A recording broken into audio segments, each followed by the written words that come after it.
अभी तक हमने ऐसे स्टैटिस्टिकल सिस्टम को कंसिडर किया है जिसके अंदर आपका जो एनर्जी लेवल्स है वो कंटिन्यूस होते हैं।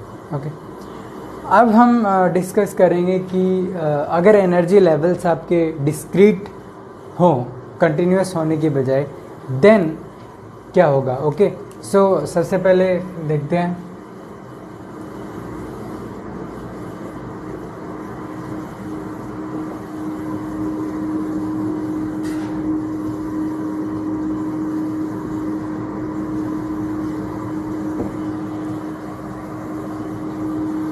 Finite number of energy levels. जो फाइनाइट नंबर है इसके अंदर नॉर्मली हम जो दो एनर्जी लेवल हैं उसकी बात करेंगे, जिसके अंदर दो ही एनर्जी लेवल हो। ओके, कंसीडर करते हैं सिस्टम जिसके अंदर दो एनर्जी लेवल है। अज्यूम कीजिए फर्स्ट का जो एनर्जी है वो E1 है, सेकंड का E2 है।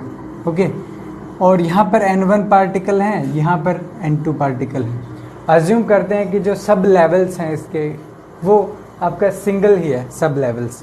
इट मीन्स कि इसके अंदर डीजेनरेसी नहीं होगा। ओके, अब अगर इसके लिए पार्टीशन फंक्शन अगर हम फाइंड आउट करें, देन पार्टीशन फंक्शन जो है वो इज इक्वल टू हो जाता है आपका यहाँ से exponential minus beta E1 plus exponential minus beta E2। Okay, अगर मैं प्रोबेबिलिटी फाइंड आउट करना चाहूँ कि पार्टिकल आपका फर्स्ट एनर्जी लेवल में, देन इसकी जो वैल्यू है वो हो जाती है आपकी कि कितना कंट्रीब्यूशन है फर्स्ट एनर्जी लेवल का, जो कि पार्टीशन फंक्शन में इतना exponential minus beta E1 divided by आपका जो टोटल पार्टीशन फंक्शन है वो। एक तरीके से एक बार मैं इसको लिख देता हूँ, exponential minus beta E1 plus exponential minus beta E2। Okay, अगर मैं एनर्जी के डिफरेंस को अगर E से रिप्रेजेंट करूं, then E is equal to कितना होता है, E2 माइनस E1। ओके, अब इस टर्म में अगर मैं ऊपर नीचे अगर मल्टीप्लाई कर दूं इसके पॉजिटिव टर्म का, ओके, या फिर इस टर्म को मैं नीचे लेके जाता हूं, देन ये जो एक्सप्रेशन है P1 का वो इज इक्वल टू मेरे पास आ जाता है आपका 1 अपॉन, यहाँ पे आ जाता है ये टर्म हो जाता है 1। ओके, देन ये वाला टर्म प्लस एक्सपोनेंशियल। अब यहाँ पे देखिए इस टर्म को मैं नीचे लेके जाऊँगा, देन ये हो जाता है plus E1, but E2 minus E1 करना है, देन ये आ जाता है माइनस बीटा E। ओके, अब अगर प्रोबेबिलिटी फाइंड आउट करें कि सेकेंड एनर्जी लेवल में अगर पार्टिकल है, देन जो P2 है आपका वो इज इक्वल टू हो जाता है,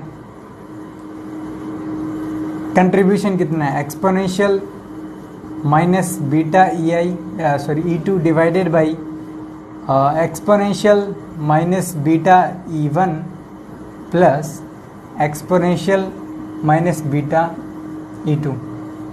ओके, अब क्या करते हैं, सेम इसी टर्म को 1 बनाते हैं। ओके, ऊपर नीचे इसकी पॉजिटिव टर्म का अगर मैं मल्टीप्लाई करता हूँ, देन मेरे पास क्या मिलता है देखते हैं। यहाँ से ये टर्म ऊपर जाएगी, देन E2 माइनस ये क्या है आपका प्लस, देन ये हो जाता है आपका एक्सपोनेंशियल माइनस बीटा। अब बिकॉज E2 माइनस E1 करना है ना, देन ये हो जाता है आपका नेगेटिव साइन में। ओके, डिवाइडेड बाय एक्सपोनेंशियल, ये वाला टर्म कितना हो गया 1। ओके, प्लस में ये वाला टर्म कितना हो गया, exponential minus beta E। Okay, so यहाँ से दोनों प्रोबेबिलिटी हमने फाइंड आउट कर लिया। ओके, अगर हमें फाइंड आउट करना है कि कितने नंबर ऑफ पार्टिकल्स हैं फर्स्ट एनर्जी लेवल में, then N1 is equal to capital N into P1, ये ऐसे निकल जाता है। N2 है वो इज इक्वल टू हो जाता है आपका N इंटू P2।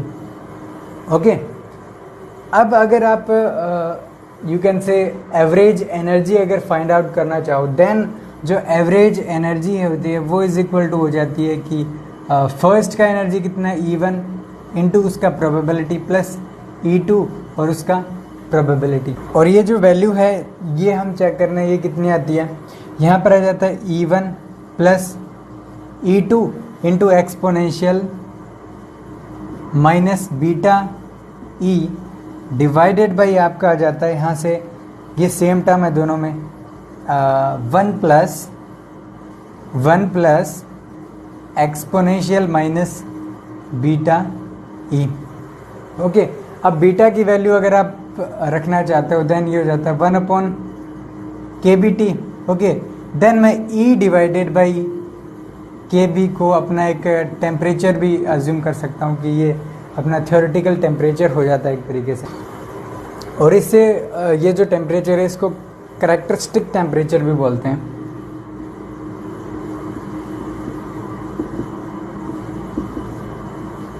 ओके, अब अगर मैं जो P1 और P2 जो मेरी प्रोबेबिलिटी है, अगर इनकी वैल्यू को अगर मैं चेक करूं, देन जैसे आप देखो कि अगर टेम्परेचर अपना टेम्परेचर है वो इज इक्वल टू अगर 0 है, देन उस केस में देखिए अगर P1 के अंदर अगर मैं टेम्परेचर 0 रखता हूँ, देन ये वाला जो एक्सप्रेशन है वो इज इक्वल टू आ जाता है मेरा 1।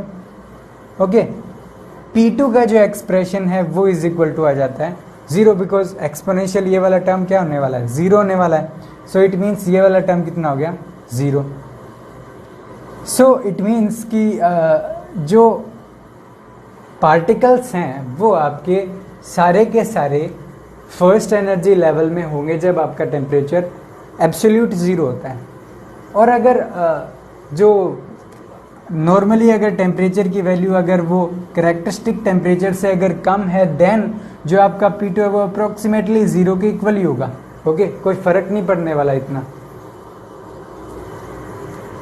अब अगर इसका कर्व भी चेक करें ना, जो P2 है उसका विद रिस्पेक्ट टू टेम्परेचर अगर अपन कर्व चेक करें, देन इसका कर्व है वो कुछ इस तरीके से आता है कि यहाँ से ये कुछ इस तरीके से जाता है ऐसे, और एक वैल्यू पे जाके सैचुरेट हो जाता है। ओके, अभी हमने finite number of discrete levels किया था। सो इसका एक स्पेशल केस आता है पैरामैग्नेटिज्म।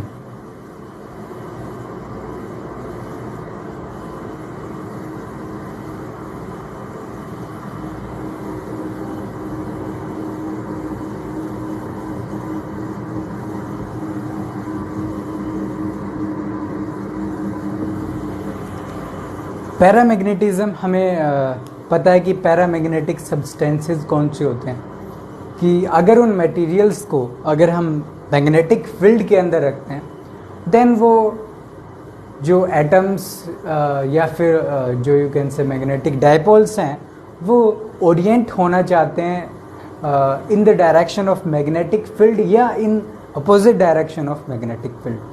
ये एक जो पैरामैग्नेटिक जो सब्सटेंसेस होते हैं उनकी एक तरीके से क्वालिटी कह सकते हो। ओके, अज्यूम करते हैं कि उसके अंदर n नंबर ऑफ पार्टिकल्स हैं टोटल। ओके, अगर मैंने मैग्नेटिक फील्ड सपोज इस डायरेक्शन में अगर लगाया है, ओके, ये मेरा b वेक्टर का डायरेक्शन है। ओके, अब अगर मेरा जो एक अज्यूम कीजिए यूनिट अगर मेरा डाइपोल मैग्नेटिक डाइपोल है, उसका जो मैग्नेटिक डाइपोल मोमेंट है वो म्यू बी है। ओके, और दोनों अगर थीटा डिग्री के एंगल पर हैं, ओके, देन जो एनर्जी है उस सिस्टम का वो कितना होता है, U इज इक्वल टू हो जाता है आपका minus mu B dot B vector. ये इसके डायरेक्शन को रिप्रेजेंट कर रहा है एक तरीके से। सो ये उस सिस्टम का एनर्जी हो जाता है। ओके, सो सबसे पहली बात आती है कि ये इसका स्पेशल केस क्यों है। अगर कंसीडर करें देन पैरामैग्नेटिक सब्सटेंसेस के अंदर अगर जो डाइपोल है वो दो पॉसिबल केसेस हो सकते हैं, या तो आपका थीटा इस डायरेक्शन में होगा या फिर इस डायरेक्शन में होगा। इस केस में आपका theta is equal to 0 degree होता है, इस केस में theta is equal to 180 degree.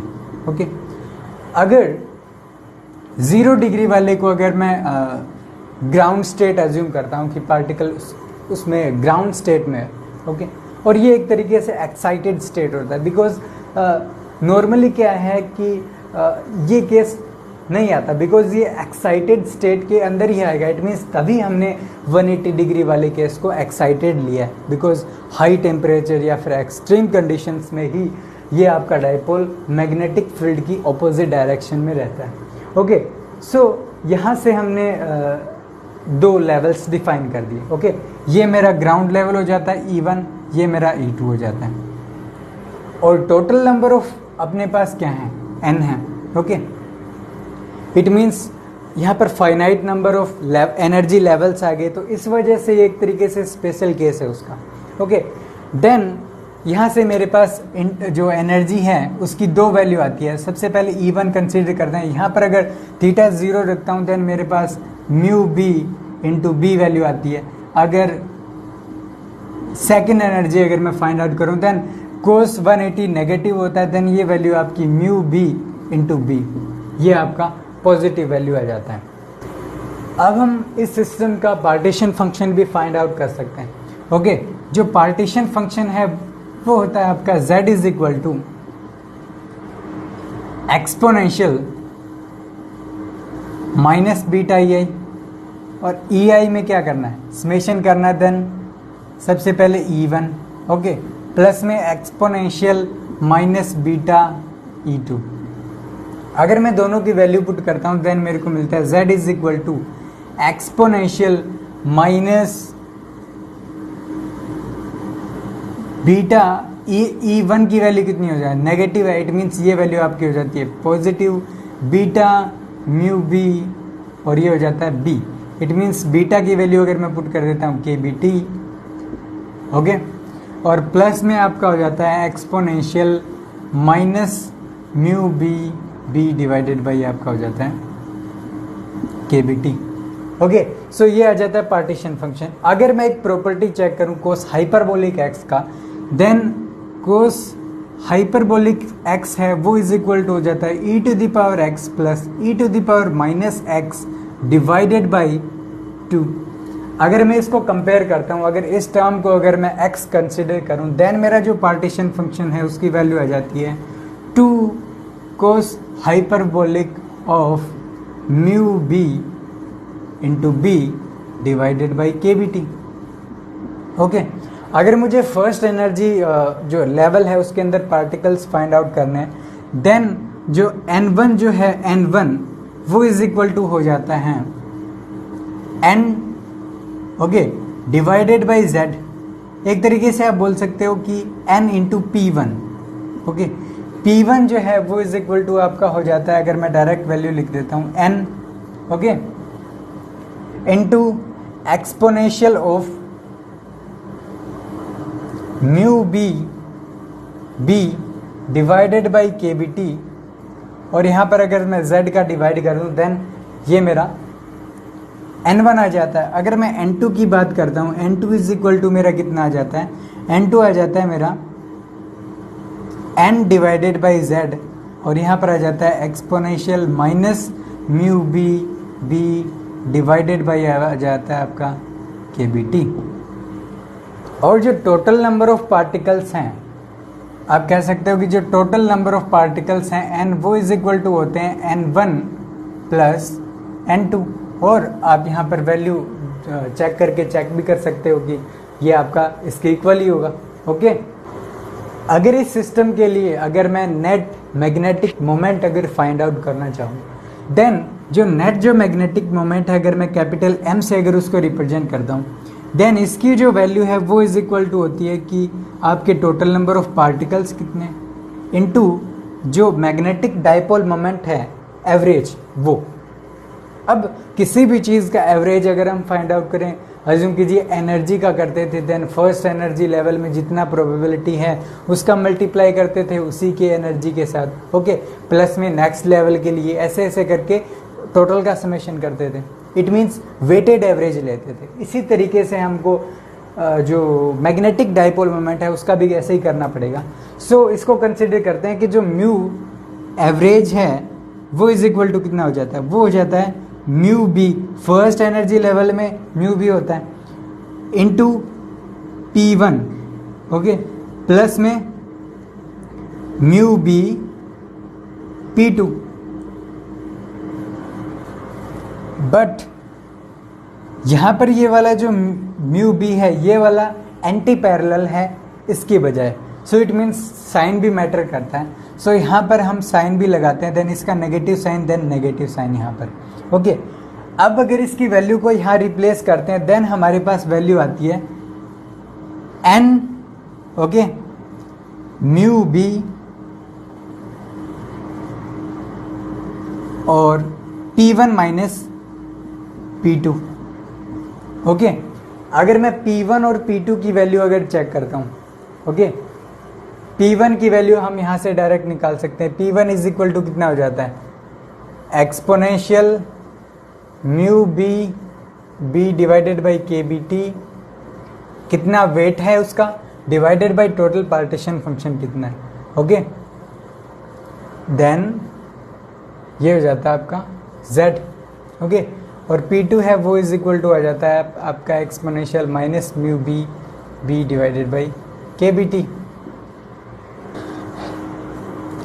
और अगर मैं डायरेक्टली भी चेक कर सकता हूँ यहाँ से कि n इंटू P1 मेरा N1 होता है और n इंटू P2 मेरा N2 होता है, तो यहाँ से अपन डायरेक्ट भी लिख सकते हैं कि म्यू बी और ये N1 minus N2, it means N1 minus N2 मुझे डिफरेंस फाइंड आउट करना पड़ेगा, देन उसका म्यू बी से मल्टीप्लाई करके अपन जो टोटल मैग्नेटाइजेशन है वो फाइंड आउट कर सकते हैं। Okay, so magnetic moment, sorry. अब यहाँ पर जो डिफरेंस है N1 माइनस N2 का वो कितना आ जाता है, अगर यहाँ से चेक करूँ then N1 minus N2 is equal to N divided by Z। Okay, और ये हो जाता है आपका exponential of mu B divided by K B T. Okay, minus में आ जाता है आपका exponential minus mu B divided by K B T.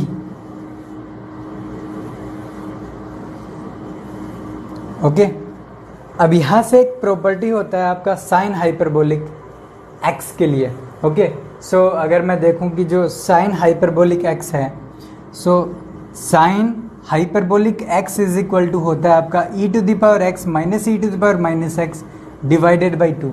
और यहाँ से मैं फिर इसको अगर कंपेयर करता हूँ, अगर एक्स इस वाली टर्म को अगर मैं एक्स अज्यूम करूँ देन ये वाला जो टोटल टर्म है ये मेरा साइन हाइपरबोलिक से रिप्लेस हो सकता है, mean N1 minus N2 is equal to यहाँ पे N डिवाइडेड बाई Z और यहाँ पे आ जाता है 2 sine hyperbolic of mu B into B divided by आ जाता है आपका के बी टी। ओके, अब यहाँ से अगर चेक करूँ देन जो Z है मेरा पार्टीशन फंक्शन उसकी वैल्यू मुझे मिली थी 2 cos hyperbolic mu B divided by K B T. अगर मैं साइन हाइपरबोलिक अगर इसकी वैल्यू पुट करता हूँ then sine hyperbolic divided by cos hyperbolic is equal to tan hyperbolic, 2 से कैंसिल हो जाता है, तो यहाँ से अपने वैल्यू आ जाती है n tan hyperbolic of mu B divided by आ जाता है आपका के बी टी। ओके, सो अगर यहाँ से अगर मैं जो टोटल जो यू कैन से मैग्नेटाइजेशन है टोटल, अगर उसकी वैल्यू अगर मैं चेक करूं देन जो m है वो इज इक्वल टू मेरा आ जाता है, इस वाली टर्म को सिर्फ मल्टीप्लाई करना है आपको, यहाँ से देखिए म्यू बी से मल्टीप्लाई करना है, then capital N into mu B. Okay, और 10 यहाँ पर हाइपरबोलिक आ जाता है, mu B into B divided by आपका के बी टी है। ये वाला जो एक्सप्रेशन है ये एक्सप्रेशन आ जाता है आपका मैग्नेटाइजेशन, सॉरी मैग्नेटाइजेशन ये मैग्नेटिक मोमेंट होता है। Okay, not magnetisation, magnetic moment. Okay, अब तक हमने नेट मैग्नेटिक मोमेंट जो था उसकी वैल्यू हमने फाइंड आउट की थी और उसकी वैल्यू हमारे पास आई थी m is equal to capital N K B 10 hyperbolic mu B into B divided by आपका हो जाता है के बी टी। ओके, अब अगर मैं सिस्टम का अगर जो इंटरनल एनर्जी है या फिर एवरेज एनर्जी है, अगर वो मैं फाइंड आउट करना चाहूँ, देन उसकी जो वैल्यू है आप बोल सकते हो इंटरनल एनर्जी या फिर बोल सकते हो एवरेज एनर्जी। उसकी वैल्यू होती है कि फर्स्ट में कितना एनर्जी है P1, ओके, प्लस में P2, ओके, और इसकी जो वैल्यू है वो इज इक्वल टू कितने हो जाती है, minus of mu B, okay, और P1 plus mu B into B P2, okay. So यहाँ से P1 P2 की वैल्यू अगर हम पुट करके देखें, देन हमें जो डिज़ायर्ड वैल्यू है वो मिल सकती है। अगर इस एक्सप्रेशन को अगर मैं ध्यान से चेक करूं, देन ये वाला जो एक्सप्रेशन है ये अगर मैं इस तरीके से लिख दूं, माइनस म्यू बी और यहाँ से आ जाता है मेरा P2 माइनस P1, ओके। अगर ऊपर नीचे अगर मैं कैपिटल N का मल्टीप्लाई कर देता हूँ, ओके, देन ऊपर वाला जो टर्म है वो मेरा मैग्नेटिक मोमेंट है जो टोटल वो आ जाता है, ओके। देन अपन क्या कह सकते हैं कि ये जो आपका इंटरनल एनर्जी है वो इज इक्वल टू कितना हो जाता है, यहाँ से सिर्फ इस B को छोड़ के, इस वाले को छोड़ के, इसको मैं एक बार बाहर लिख देता हूँ, ओके। देन ये वाली जो वैल्यू ये हो जाती है आपकी माइनस, ओके। अब इसके अंदर सिर्फ मुझे डिवाइड करना है n का, देन ये क्या हो जाता है मेरा KB 10 hyperbolic of mu B KBT। Just कुछ नहीं किया, इस वाले एक्सप्रेशन को डिवाइड किया है n से, बिकॉज ये वाला जो एक्सप्रेशन है ये एक्सप्रेशन था हमारा कैपिटल M के लिए। M को B से मल्टीप्लाई किया और n से डिवाइड कर दिया, देन हमारे पास इंटरनल एनर्जी आ जाता है उस सिस्टम का, ओके। अगर जो बिहेवियर है प्रोबेबिलिटी का, अगर पार्टिकल्स का अगर वो मैं कंसिडर करूं, देन P1 और P2 हमें पता है कितनी होती है। P1 इज इक्वल टू हो जाता है आपका एक्सपोनेंशियल, यहाँ से mu B into B divided by KBT divided by exponential mu B divided by KBT plus exponential minus mu B into B divided by KBT, okay.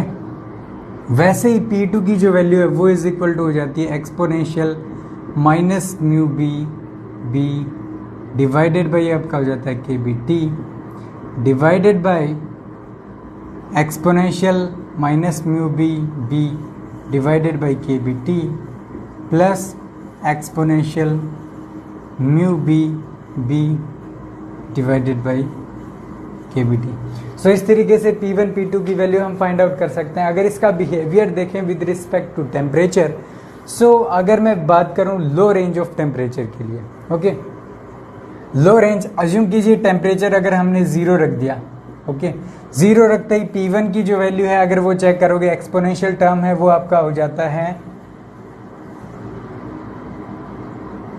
So यहाँ से P1 की जो वैल्यू है वो हो जाती है आपके पास 1 और P2 की वैल्यू हो जाती है 0। अगर आप इसको वैल्यू पुट करके देखोगे तो आपको मिल जाएगी वैल्यू, ओके। बिकॉज एक्सपोनेंशियल जो माइनस वाला ये वाला जो टर्म है ना, इसका वैल्यू आपका हो जाता है 0 टेम्परेचर वैल्यू के लिए, ओके। अगर सेकंड अगर मैं कंसीडर करता हूँ जिसके अंदर टेम्परेचर है वो आपका ज़्यादा है करेक्टरिस्टिक टेम्परेचर से, जो करेक्टरिस्टिक टेम्परेचर है Q वो इज इक्वल टू हो जाए mu B divided by KB, okay. So इस वाली कंडीशन में अगर मैं चेक करूं, देन इस वाली टर्म्स की वो जो अप्रोक्सीमेट वैल्यू है वो 1 हो जाती है, इस वाली की 1, इसकी 1। इट मीन्स दोनों टर्म्स हैं वो आपकी P1 is equal to P2 is equal to 1/2। It means ये रेंज है ज़्यादा ही है, एक तरीके से वो कह सकते हो कि हाई रेंज ऑफ टेम्परेचर के लिए दोनों 0.5 हो जाती हैं, ओके, मैक्सिमम। इट मीन्स अगर मैं एक कर्व बनाता हूँ इनसे रिलेटेड कि अगर ये मेरा एक कर्व है, देन यहाँ पर मैं अगर mu B into B divided by K B T का अगर मैं कर्व बनाता हूँ, देन मेरे पास कुछ इस तरीके से मिलता है। ओके, और यहाँ पर मेरा ये हो जाता है मेरा P2 के लिए, सॉरी ये हो जाता है मेरा P1 के लिए, ये हो जाता है मेरा P2 के लिए, और ये जो वैल्यू है ये आपकी हो जाती है 0.5। ओके, अगर हाई रेंज ऑफ टेम्परेचर के लिए अगर मैं जो मैग्नेटिक जो मोमेंट आया था मेरा टोटल, उसकी अगर वैल्यू चेक करूं हाई रेंज ऑफ टेम्परेचर के लिए, देन जो m है, अगर मैं हाई टेम्परेचर अगर के लिए उसके लिए चेक करता हूं, देन अगर मैं देखो यहाँ से n K B tan hyperbolic mu B B divided by K B T, tan hyperbolic को मैं कैसे लिख सकता हूँ, e to the power x minus e to the power minus x divided by exponential x minus e to the power minus x, यहाँ पर बीच में plus. सो ये आ जाता है आपका टेन हाइपरबोलिक x। अगर मैं हाई रेंज ऑफ टेम्परेचर की बात करता हूँ, देन ये वाला जो टर्म है ये एक तरीके से बहुत लो वैल्यू होता है इसका। देन जो एक्सपेंशन है एक्सपोनेंशियल का, उसको मैं 1 प्लस एक्स तक ही कंसिडर कर सकता हूँ। ओके, देन अगर मैं इसको एक तरीके से लिखता हूँ, देन ये मेरा हो जाता है 1 plus x, okay, minus 1 minus x divided by आपका हो जाता है ई टू, इसका हो जाता है 1 प्लस एक्स, ओके, और ये भी हो जाता है आपका प्लस 1 माइनस एक्स। सो इसकी जो अप्रोक्सीमेट वैल्यू है, अगर आप चेक करोगे, अप्रोक्सीमेट बिकॉज अगर चेक करते हो देन आपकी वैल्यू आती है x।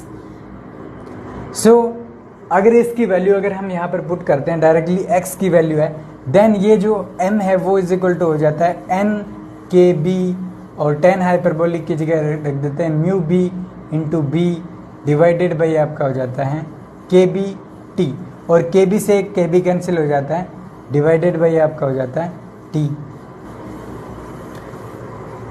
सॉरी, यहाँ पर ये वाला जो वैल्यू था ये आपका म्यू बी होता है ना कि के बी, ये थोड़ा रॉन्ग लिख दिया था, म्यू बी, और यहाँ पर जो वैल्यू है वो कितनी हो जाती है, यहाँ पर हो जाता है आपका म्यू बी, ओके, ये n इंटू म्यू बी, और म्यू बी और यहाँ पर के बी आ जाता है, और इसी तरीके से यहाँ पर भी म्यू बी आ जाता है आपका।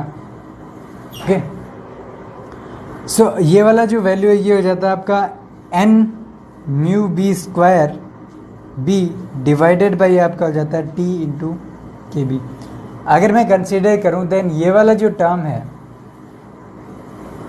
ओके, सबसे पहले b है उसकी वैल्यू लिख देते हैं। b इज इक्वल टू कितना होता है, b इज इक्वल टू हो जाता है h म्यू नोट, ओके, इसकी वैल्यू पुट करते हैं यहाँ पर। दो m जो है, m की वैल्यू हो जाती है कितनी, n म्यू बी स्क्वायर और mu naught h divided by आपका हो जाता है t into K B. Okay, सो एक बार इसको कंसिडर नहीं करते हैं। मैग्नेटिक ससेप्टिबिलिटी अगर हम चेक करें, देन मैग्नेटिक जो ससेप्टिबिलिटी होती है मैग्नेटिक, वो इज इक्वल टू हो जाती है आपका मैग्नेटिक मोमेंट कितना है नेट, डिवाइडेड बाई आपका जो मैग्नेटिक फील्ड इंटेंसिटी कितना है उसका अगर मैं डिवाइड कर दूं, ओके, देन यहाँ से जो काई एम है वो इज इक्वल टू मेरा आ जाता है N mu B square mu naught divided by आपका हो जाता है के बी टी। अगर मैं इस टर्म को कंसिडर करूं, देन यहाँ पर ये जो वेरिएबल्स हैं, ये जो टर्म है ये आपकी एक कांस्टेंट क्वांटिटी है, बिकॉज सारे इसमें कांस्टेंट ही हैं। ओके, सो ये वाला जो कांस्टेंट है c इज इक्वल टू कितना हो जाता है n mu B square mu naught divided by आपका हो जाता है के बी, और ये वाला जो कांस्टेंट है इसको बोलते हैं Curie constant. Okay, Curie constant है, और ये जो काई एम यहाँ से हमने देखा कि जो मैग्नेटिक ससेप्टिबिलिटी है वो डायरेक्टली प्रोपोर्शनल नहीं, आप ऐसे बोल सकते हो, इज इक्वल टू होती है c डिवाइडेड बाई टी। और जहाँ पर सी है वो आपका क्यूरी टेम्परेचर क्यूरी कांस्टेंट हो जाता है। ओके, सो इसको बोलते हैं क्यूरी लो।